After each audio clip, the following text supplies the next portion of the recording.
Novo Testamento, Epístola de Paulo a Tito, capítulo de número 3, versos 1 a 7. Acompanhe a leitura da inerrante palavra do nosso Deus. Lembra-lhes que se sujeitem aos que governam, as autoridades, sejam obedientes, estejam prontos para toda boa obra, não difamem a ninguém, nem sejam altercadores, mas cordatos, dando provas de toda cortesia para com todos os homens. Pois nós também outrora éramos nécios, desobedientes, desgarrados, escravos de toda sorte de paixões e prazeres, vivendo em malícia e inveja, odiosos e odiando-nos uns aos outros. Quando, porém, se manifestou a benignidade de Deus, nosso Salvador, e o seu amor para com todos, não por obras de justiça praticadas por nós, mas segundo a sua misericórdia, Ele nos salvou, mediante o lavar regenerador e renovador do Espírito Santo, que Ele derramou sobre nós ricamente, por meio de Jesus Cristo, nosso Salvador, a fim de que, justificados por graça, nos tornemos seus herdeiros, segundo a esperança da vida eterna.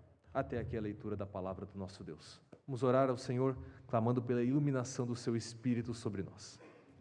Amado Deus, a Tua palavra foi lida, a Tua palavra não falha, a Tua palavra não erra, mas nós falhamos e erramos.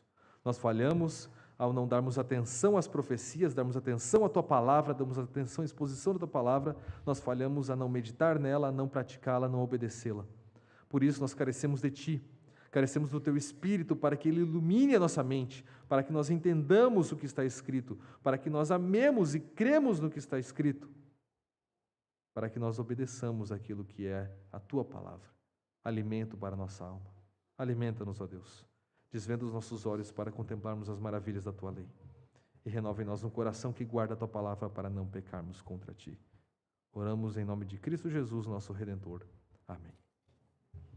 Amados, esta é a segunda exposição nesta passagem. Nós já falamos na semana retrasada sobre como este texto nos desafia a colocarmos a nossa teologia em prática. Paulo ordena a Tito que lembre aos crentes, aos cretenses, vez após vez, continuamente, insistindo com aquela igreja, que coloque a sua teologia em prática. Eles deveriam ser gentis com todos os homens, porque Deus foi gentil com eles quando eles ainda eram maus. Vimos que essa é a estrutura do texto, do verso 1 ao verso 2. Paulo ordena a Tito que lembre a igreja, sejam gentis com todos os homens, com aqueles homens que são preguiçosos, comilões, feras terríveis. Por quê? Porque vocês outrora também já foram maus, foram nécios, desobedientes, desgarrados, mas Deus demonstrou gentileza, benignidade para com você, salvando você. E vimos então que esta salvação de Deus, este tema central, digamos assim, dos versos 4 a 7, está no verso de número 5, Ele nos salvou. Esta é a expressão central, o ensino central. E ele é qualificado de 3 maneiras. E nós, neste sermão, exploraremos apenas uma dessas 3 maneiras. Nós focaremos nos versos 5 e 6, que diz: Ele nos salvou mediante o lavar regenerador e renovador do Espírito Santo, que Ele derramou sobre nós ricamente, por meio de Jesus Cristo, nosso Salvador. Este texto está falando da causa eficaz da salvação que Deus operou em nós. Paulo está apresentando o instrumento que Deus utilizou para a nossa salvação. Como Deus nos salvou? A resposta é: Ele nos salvou pelo batismo do Espírito. Deus nos salvou por meio do batismo do Espírito Santo. E por isso, o título do sermão desta manhã é: Ele nos salvou pelo batismo do Espírito. Ele nos salvou pelo batismo do Espírito. Eu quero dividir esta exposição em 3 partes. Em primeiro lugar, eu quero provar aos irmãos que este é o batismo do Espírito Santo. E, em segundo lugar, eu quero explicar o que significa ele ser um lavar regenerador e renovador. E, em terceiro lugar, eu quero demonstrar como é Deus quem derrama ricamente, profusamente esse Espírito em nós por meio de Cristo Jesus. Então, em primeiro lugar, eu preciso provar aos irmãos de que este texto está falando do batismo no Espírito, porque talvez seja estranho para vocês. Você olha assim, não, o texto não fala de batismo. Onde é que está escrito batismo aqui? Não está escrito. Não está escrito batismo no texto. Então, será que o licenciado está distorcendo a Escritura Sagrada, dizendo que esse aqui é o batismo do Espírito Santo? Então, em primeiro lugar, eu quero mostrar aos irmãos que este não é o caso. Não estamos distorcendo a Escritura. Esse texto fala sobre o batismo do Espírito Santo. Primeiro argumento para mostrar isso para os irmãos, esta é a grande tradição da igreja. Quando nós lemos os comentários dos pais da igreja e dos reformadores deste texto, todos eles enxergam aqui uma referência clara ao batismo do Espírito Santo e, portanto, também ao batismo que nós realizamos como um sacramento na igreja. Eles são unânimes nesse quesito. Todos eles veem aqui uma referência a esse batismo do Espírito. E por que todo mundo vê isso aqui? A primeira resposta, que às vezes não está sempre na nossa mente, é porque o batismo de fato é uma lavagem. O batismo é uma lavagem, um lavar, um banho. É isso que o batismo é. O batismo não é uma profissão de fé. O batismo é um banho, uma lavagem que Deus realiza em nós pelo seu Espírito para nos selar, para nos dar profusamente da vida que vem pelo Espírito de Deus. Por exemplo, quando nós olhamos para Marcos 7, nós vemos a partir do verso 3 que diz o seguinte: os fariseus e todos os judeus, observando a tradição dos anciãos, não comem sem lavar cuidadosamente as mãos. Quando voltam da praça, não comem sem se aspergirem, na língua original, sem se batizarem. E há muitas outras coisas que receberam para observar, como a lavagem de copos, no original, batismo de copos. Está escrito isso, batismo de copos, em Marcos 7. E de jarros e vasos de metal e camas. Ou seja, as lavagens que os fariseus realizavam tanto de si mesmos, ao se aspergirem, como dos seus utensílios, dos copos, dos jarros. Todas essas lavagens são chamadas pela Escritura Sagrada de batismos. O batismo é uma lavagem, é uma purificação, é um lavar, é um banho purificador. Quando nós olhamos para o verbo lavar no restante da Escritura Sagrada, tanto lavar quanto banhar, às vezes aparece um, aparece outro, mas o verbo grego é o mesmo, principalmente no Antigo Testamento, nós percebemos que existe exatamente essa conotação de purificação. Ele é usado, por exemplo, para se referir aos sacerdotes. Os sacerdotes deveriam ser lavados com água antes de assumirem o seu ofício. Isso está em Êxodo 29. Os leprosos, depois de sarados, tinham de ser lavados com água, tinham de banhar-se em água. Isso está em Levítico 14. Levítico 15 fala que as pessoas que tocavam em coisas impuras também tinham que banhar-se com água. No Novo Testamento, esse mesmo verbo é usado numa referência clara ao batismo. Diz assim em Hebreus 10, aproximemo-nos, falando do culto, falando do Santo dos Santos, falando de onde você está agora, aproximemo-nos de Deus, aproximemo-nos da presença de Deus no Santo dos Santos. Purificados, ou seja, com sincero coração, em plena certeza de fé, tendo o coração purificado de má consciência e lavado o corpo com água pura. Para se aproximar de Deus, o culto a Deus, nós precisamos de uma purificação do corpo com água pura, um lavar do corpo com água pura e uma purificação do coração da má consciência. É uma referência ao batismo externo, o sinal, e ao batismo interno, a realidade.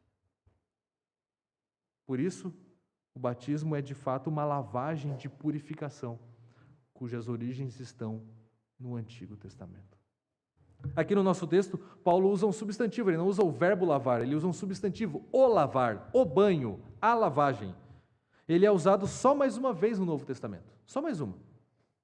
Em Efésios 5, que diz assim: maridos, amai vossa mulher, como também Cristo amou a igreja e a si mesmo se entregou por ela, para que a santificasse, tendo-a, preste atenção, purificado por meio da lavagem de água pela palavra.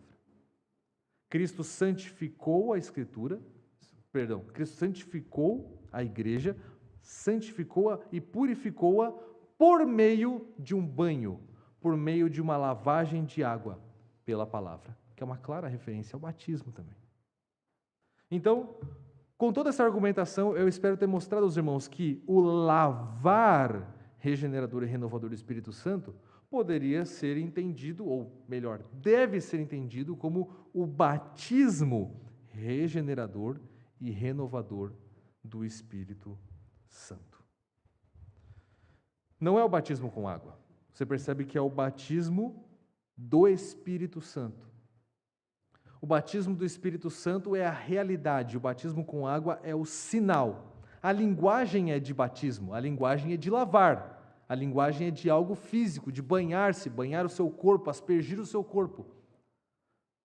Mas a referência não é a água, é ao Espírito Santo de Deus. Essa mistura de linguagem que a Escritura faz, chamar o batismo do Espírito de lavar do Espírito, é uma das evidências do que a gente chama na teologia da Reformada de união sacramental. Eu não quero perder você aqui, eu quero que você entenda o que eu estou falando. O que é a união sacramental? É a ideia de que quando nós batizamos alguém nas águas, nós estamos dando a ela um sinal de uma realidade espiritual. E essas duas coisas, o sinal e a realidade, não estão nem misturadas e nem separadas. Elas estão unidas sacramentalmente. Ou seja, nós cremos que aquele que recebe o sinal, seja antes ou depois, também receberá a realidade. Nós cremos nisso.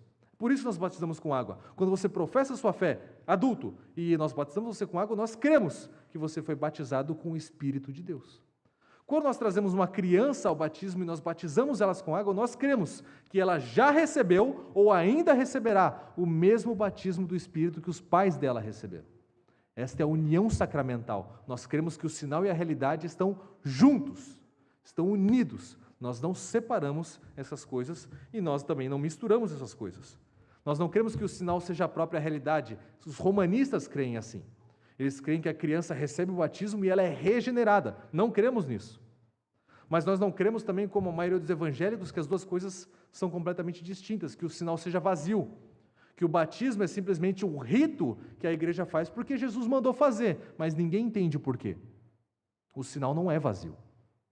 O sinal tem uma promessa. O sinal é de Deus, é Deus prometendo: eu derramarei do Espírito sobre vocês e sobre os seus filhos.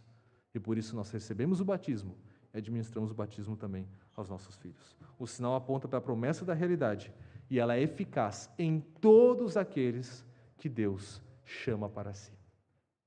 Quero que você perceba mais uma coisa. O texto fala que Ele nos salvou mediante o lavar do Espírito. Ele nos salvou mediante o batismo do Espírito. O que isso significa? Significa que se Deus salvou você pelo batismo do Espírito.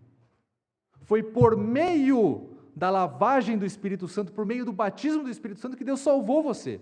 Se você é salvo, você já foi batizado com o Espírito de Deus. E se você não foi salvo, você não recebeu esse batismo.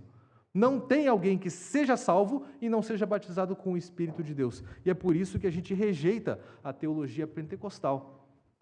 Teologia pentecostal que diz que os crentes precisam buscar um batismo com o Espírito Santo, que é uma espécie de segunda bênção. E eu falo como alguém que vem de um cenário pentecostal. Eu fui pentecostal durante muitos anos. É assim que funciona. Você é crente, legal, você creu em Cristo Jesus. Agora você precisa buscar uma segunda bênção, um empoderamento, um novo batismo com o Espírito de Deus. Mas a palavra de Deus diz que se Deus nos salvou, Ele nos salvou mediante o batismo do Espírito Santo. Não tem como Ele salvar a gente sem nos batizar com o seu Espírito. Nós jamais creríamos em Cristo Jesus se Ele não nos batizasse com o Espírito. Não existem crentes batizados com o Espírito e crentes não batizados com o Espírito. Se estamos em Cristo, se fomos salvos, se fomos unidos a Jesus, fomos batizados com o Espírito de Deus. Todos vocês que estão aqui e estão unidos a Cristo Jesus, foram batizados no Espírito de Deus. Então, já tendo demonstrado que o texto fala do batismo no Espírito e que o texto fala que todos os crentes são batizados no Espírito, agora a gente vai começar a explorar as características desse batismo. Então o texto fala que ele nos salvou mediante o lavar do Espírito Santo, e este lavar é regenerador e renovador. Duas características: regenerador e renovador. Duas palavras que têm muito conteúdo teológico. A gente precisa entender o que isso significa. Em primeiro lugar, regenerador. O batismo do Espírito é regenerador. A ideia é regenerar, trazer da morte para a vida. Jesus usa essa palavra em Mateus 19, quando ele diz o seguinte: na regeneração, quando o Filho do Homem se assentar no trono da sua glória, também vós assentareis em 12 tronos para julgar as 12 tribos de Israel. Jesus fala da regeneração futura. Quando na regeneração o Filho do Homem se assentar, vocês também se assentarão. Ou seja, ele está apontando para o último dia, a ressurreição dos mortos, quando nós seremos trazidos da morte para a vida, para habitar com Jesus para sempre. Uma regeneração futura. Só que o texto fala que essa regeneração já foi dada a nós pelo batismo do Espírito, porque o batismo do Espírito é regenerador. Então perceba, a Escritura fala de duas coisas diferentes com a mesma palavra. Fala de uma regeneração que já aconteceu conosco, porque o batismo do Espírito já nos regenerou, e fala de uma regeneração que vai acontecer no último dia. É por isso que nós falamos na Escritura Sagrada sobre a ideia do já e ainda não. Você já é regenerado? Já, mas ainda não. Você foi trazido da morte para a vida, é verdade, espiritualmente. Você ressuscitou espiritualmente, porque Deus batizou você com o Espírito dele. Quando o Espírito dele foi derramado sobre você, você saiu da morte para a vida.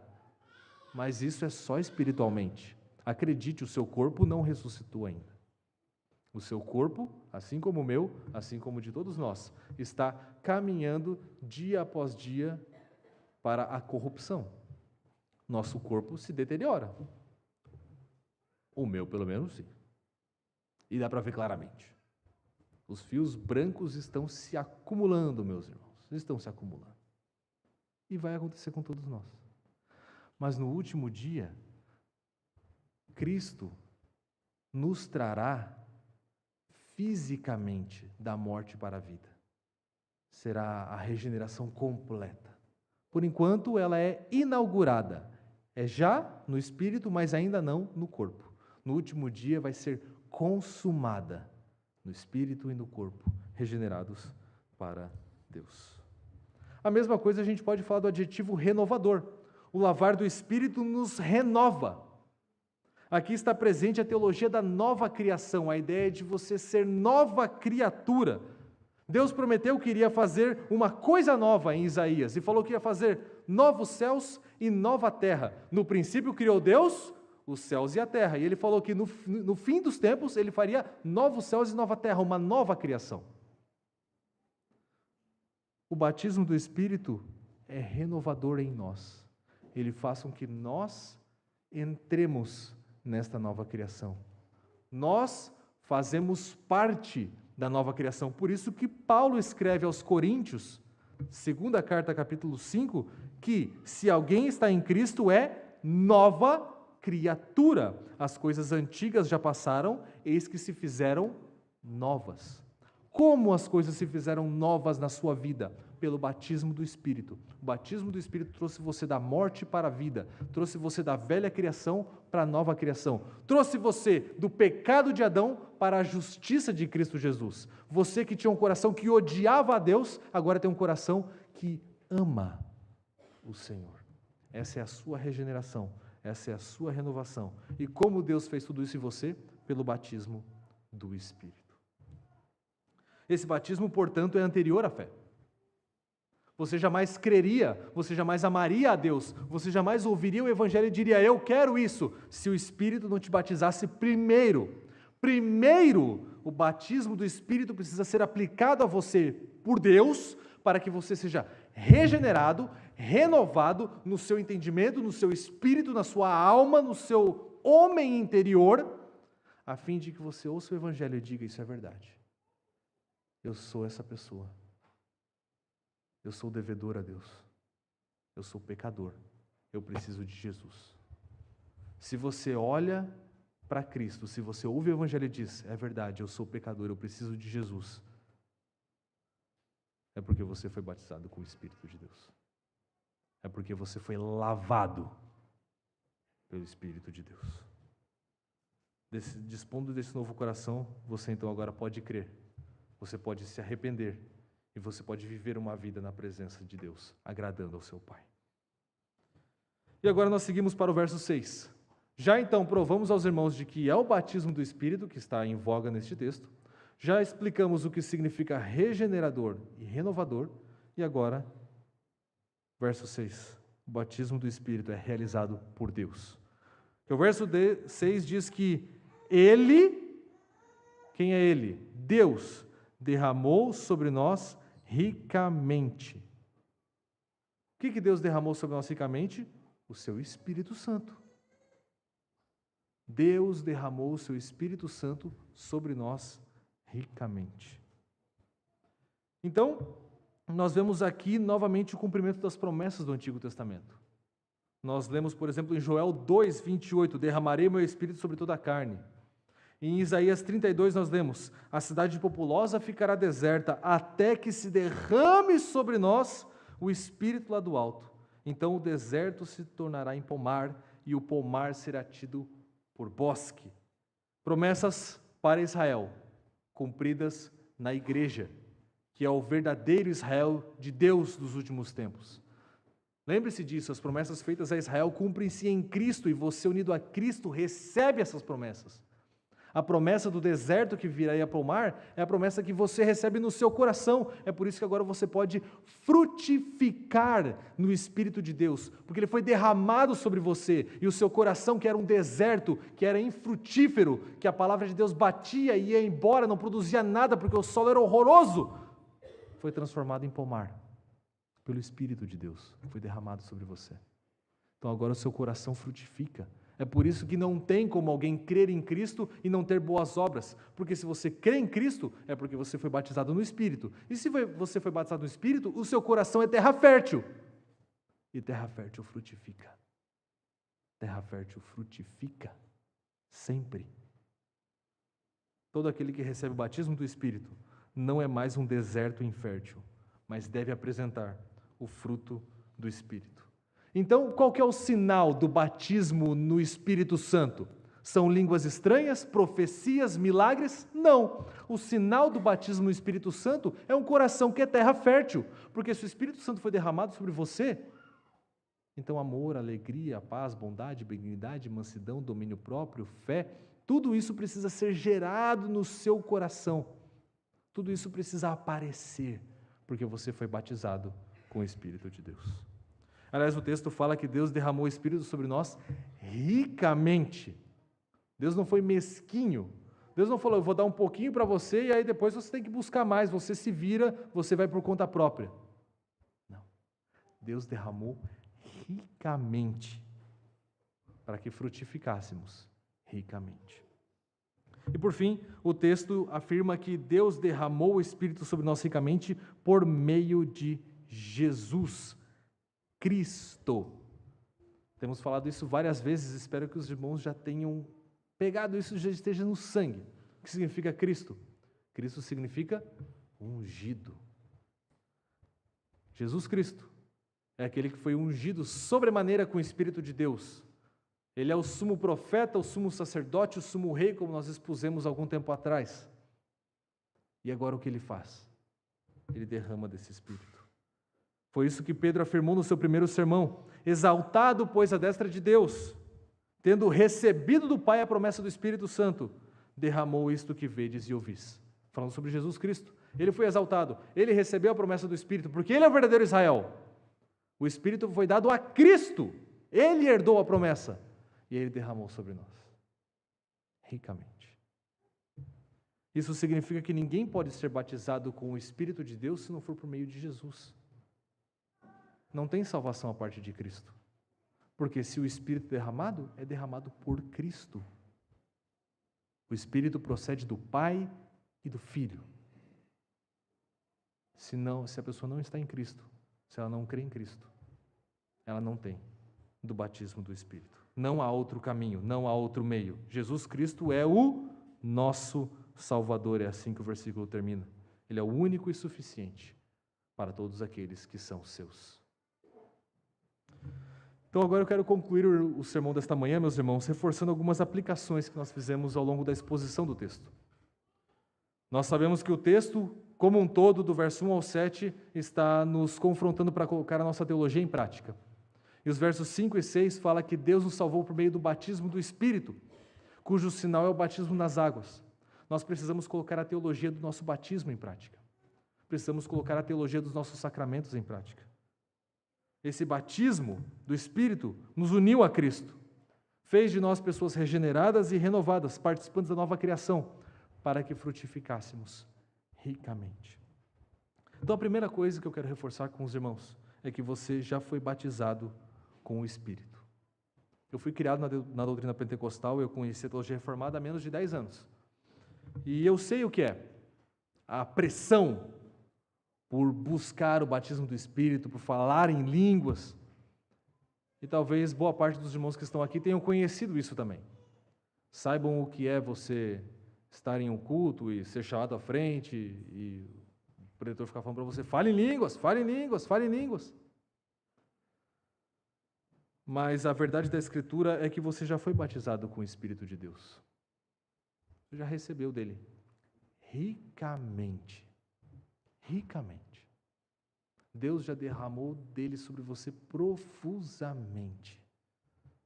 Você não precisa se sentir um cristão de segunda categoria, porque você não vê o matinho brilhar no monte, ou porque você não tem essas experiências extraordinárias, vamos colocar nessas palavras. Você não é um cristão de segunda categoria, porque não existe cristão de segunda categoria. Você foi unido a Cristo pelo batismo, você foi completamente lavado por Deus, e o Espírito de Deus já habita em você ricamente. O sinal dessa lavagem espiritual, desse batismo com o Espírito, é o batismo com água. Portanto, quando você recebe o sinal do batismo com água, você deve crer que Deus também lavou você com o seu Espírito. E isso não vale só para quando você recebe. Isso vale para quando você vê outros receber. O nosso Catecismo Maior fala sobre isso e já em 1649 já dizia que essa é um meio de graça muito negligenciado pela igreja. E é mesmo. O que acontece quando as pessoas são batizadas na igreja? Ou nós achamos que é uma pausa no culto e a gente cruza os braços e fica esperando o sermão? Ou a gente acha que é um momento especial que a gente precisa, achar a melhor foto, achar o melhor ângulo para poder registrar? Tudo bem. Mas quando uma pessoa está recebendo o batismo com água, você deve lembrar do seu. Você deve lembrar da promessa que Deus fez a você. Deus está agora reforçando a promessa àquele indivíduo que está recebendo o batismo com água. Eu batizo você com o meu Espírito. Essa é a promessa do sinal. Você deve ouvir essa promessa e lembrá-la que ela foi feita a você também. Quando você vê alguém receber o sinal do batismo com as águas, você deve dizer, graças te dou, Senhor, porque tu também prometeste me lavar com teu Espírito Santo, e eu sei que tu já o fizeste. Você deve derivar graça dos sacramentos, porque os sacramentos são meios de graça. Você deve olhar para as pessoas sendo batizadas e pensar em como Deus também lavou você. Se o seu filho recebe o batismo com água, você deve crer que Deus o lavou com seu Espírito Santo. Em algum momento da sua vida, ele será lavado com o Espírito. Talvez ele já tenha sido lavado. Nós temos vários e vários exemplos na Escritura Sagrada de como nós percebemos crianças na presença de Deus. Nós temos João Batista tremendo no ventre de Isabel ao receber a presença do seu Salvador. Os irmãos podem ler isso em Lucas 1. Nós temos Davi falando nos Salmos de que ele se entregou ao Senhor no ventre da sua mãe. E você pode fazer o malabarismo que você quiser com o texto, mas o fato é que Davi falou isso. Ele se entregou a Deus no ventre da sua mãe. Mas por vezes nós queremos transformar o evangelho em algo extremamente racional. Pessoas que não têm idade da razão não podem ser crentes. Então a gente batiza os filhos porque é a nossa tradição, mas eles são ímpios. Eles não são ímpios. Os seus filhos não são ímpios. Seus filhos são crentes. Nós temos que crer na promessa, nós temos que pressupor que eles são crentes, até que, chegando em algum momento, eles digam claramente, eu não sou. E pode acontecer. Abraão teve Isaque e teve Ismael. Isaque teve Esaú e teve Jacó. E nós temos estudado isso com o pastor Joel à noite. É a eleição de Deus. O batismo não é eficaz em si mesmo, por si mesmo. Claro que não. Existem filhos de crentes que podem ser descrentes. Mas nós devemos pressupor que eles são crentes, porque eles receberam um sinal. E o sinal é unido à realidade, sacramentalmente. O que isso significa? Isso significa que você deve tratar o seu filho como crente. Como é que eu trato meu filho como crente? Bom, você deve ensiná-lo a afirmar a sua fé em Jesus. Você não deve pegar o seu filho e ficar pressionando ele. Você tem que fazer profissão de fé, você tem que fazer profissão de fé. Logo você tem que crer em Jesus, porque você tem que virar crente. Não, ele já é crente, você ensina ele a afirmar a sua fé em Cristo Jesus e a professá-la no tempo adequado. Quanto mais cedo, melhor, é verdade. Mas você ensina ele a afirmar. Você chega para o seu filho e diz, firme a sua fé em Jesus, porque você é crente, você foi batizado, meu filho. Você faz parte do povo da aliança. Ele faz parte do povo da aliança. Ele precisa ter acesso aos privilégios do povo da aliança.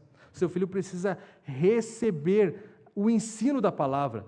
Ele precisa ser ensinado a obedecer às ordens do Evangelho. Você precisa dizer para ele, você pode obedecer, porque você foi batizado. Você pode obedecer a Deus, porque você é nova criatura em Cristo Jesus. Você trata ele como crente. Você ensina a ele que ele é salvo por Deus, que ele é redimido por Cristo. Você permite que ele tenha acesso à palavra de Deus em casa, no culto. Você atrai as crianças para o culto. Você ensina elas a cultuar. É isso que você deveria estar fazendo com o seu filho agora, e muitos estão fazendo isso com o seu filho agora. Ensine ele a cultuar desde a mais tenra idade. Não deixe ele de lado, pensando, tudo bem, ele vai ficar aí no banco deitado até os seus 12, 13 anos, e aí a gente começa então a pensar em alguma coisa, porque daí ele já vai ter raciocínio. De jeito nenhum. O que você estava fazendo quando você tinha 12, 13 anos? Eu sei o que eu estava fazendo, e não era nada bom. Porque o mundo não vai esperar o seu filho fazer 13 anos para ensinar ele a fazer o que é mal. Pergunte para o seu filho de 13 anos o que ele aprende na escola, com os seus amigos no intervalo. O que ele vê os seus amigos fazendo? Com 10 anos. Com 10 anos eu já tinha acesso a conteúdo adulto. 10 anos. Pergunte ao seu filho. O mundo não vai esperar ele crescer para ensinar ele a mentira. Por que você vai esperar ele crescer para ensinar ele a verdade? Ensine desde a mais tenra idade. Creia na promessa de que ele pode amar a Jesus desde a mais tenra idade. Ensine ele a fazê-lo como você já o faz. Não infantilize os seus filhos, amadureça eles com as advertências e os ensinos da palavra de Deus. Domingo passado nós estávamos fazendo o nosso culto doméstico, eu não pude estar na igreja, estava muito gripado, também quis preservar os irmãos em algum sentido. Então, fizemos o culto lá em casa e a gente faz do jeitinho do nosso guia de culto doméstico. Os irmãos já conhecem, alguns irmãos já conhecem. A gente faz desse jeitinho aqui. Lê a palavra, ora, explica o texto, faz a hora do catecismo, ora, canta uma música, fechou. 10 minutos, 15 no máximo. E nós estávamos fazendo o nosso culto doméstico e a gente fez em Atos 2:39. Então eu li o texto. Porque a promessa é para vocês e para os seus filhos, e para todos os que ainda estão longe, isto é, para todos aqueles que o Senhor nosso Deus chamar. Lemos o texto, oramos juntos, comecei a explicar a passagem. Quem é que está falando aqui? Perguntei. Aí a Sofia falou, Jesus. É verdade. Jesus fala conosco pela palavra, mas quem está pronunciando essas palavras é o apóstolo Pedro. Aí ela, Pedro, Tiago, João no barquinho. Começou a cantar. Ela aprendeu essa música com a tia Aline e com a tia Pati, que fazem um trabalho abençoadíssimo na EBD com nossas crianças. Deus abençoe vocês, meus irmãos. Começou lá, Pedro, Tiago, isso, esse Pedro mesmo, muito bem. Vamos cantar essa música depois. No final do culto a gente cantou essa música, esse foi nosso hino de resposta, bonito, né? E aí, esse Pedro, falei para a Sofia, esse Pedro estava dizendo para aquelas pessoas que elas precisavam se arrepender, que elas precisavam ser batizadas, e aí a Sofia, igual o Thomas, porque na semana anterior a gente tinha batizado o Thomas, eu falei, isso? Igual o Thomas foi batizado. Por quê? Porque se elas se arrependessem e fossem batizadas, elas receberiam o dom, o presente do Espírito Santo. E o dom, o presente do Espírito Santo é a promessa do Antigo Testamento. E então Pedro falou para eles assim, ó, a promessa é para vocês e para os seus... Eu não expliquei isso. Eu só li o texto. E ela falou, filhos. Eu não repeti o texto. Eu não repeti essa palavra. Eu só li o texto. E ela falou, filhos. Minha filha não é superdotada. Minha filha não tem nenhuma inteligência acima do normal. Então eu queria contar essa história para os irmãos, porque eu creio que este é o poder do Espírito de Deus trabalhando por meio da palavra. Ela lembrou que a promessa é para eles, para os seus filhos. Como que isso e quando que isso vai frutificar no coração dela, eu não sei. Eu não faço ideia. Mas eu sei que está lá. E nós precisamos crer que está lá. E nós precisamos crer que isso frutifica. Então, em vez de eu infantilizar os meus filhos, eu vou tratá-los como crentes, como pessoas que podem amar a Cristo, como pessoas que são responsáveis pelos seus atos. E Deus vai fazer a obra. O Espírito vai fazer a obra. Eu sou um pai como outro qualquer, nós temos a mesma Bíblia, nós temos o mesmo Espírito, não tem nada de diferente entre nós. Então eu só queria ilustrar como o Espírito de Deus é poderoso para trabalhar em pequeninos corações, e nós precisamos crer nisso. E precisamos, portanto, colocar a nossa teologia em prática. Que Deus nos dê graça para colocarmos a nossa teologia em prática.